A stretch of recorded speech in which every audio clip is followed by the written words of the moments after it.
Hello රේඩර්ස් ඉතින් BTC සහ අනිත් සියලු ඕල්ට් කොයින් ට්‍රේඩ් කරද්දී සහ ඇනලයිස් කරද්දී මෙන්න මේ අප්ඩේට් එක පොඩ්ඩක් ඔළුවේ තියාගන්න. ඒ කියන්නේ bearish divergence එක print වෙලා තියෙනවා 1 week වල RSI 48 තියෙන්නේ.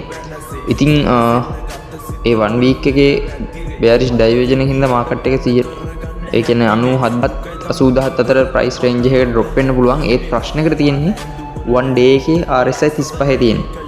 ඒකින්ද අපිට හිතන්න පුළුවන් මෙතනින් පොඩි correction එකක් දෙන්න පුළුවන් කියලා උඩට. එතකොට අපි 4 hour එකට આવොත් 4 hour එකේ bullish divergence එකක් print කරලා තියෙනවා. ඒක හින්දා 1,10,000ට වගේ target එකක් තියාගන්න පුළුවන්.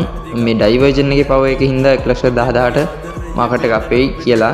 ඒත් ලොකු බලාපොරොත්තු තියාගන්න බෑ. ඒ වුණාට මෙච්චර දවස් up trend එකකින් ගෙනාවු market එක down trend එකට හරවලා තියෙන හින්දා මේ divergence ලොකු power එකක් බලා ගන්න බැරි වෙයි.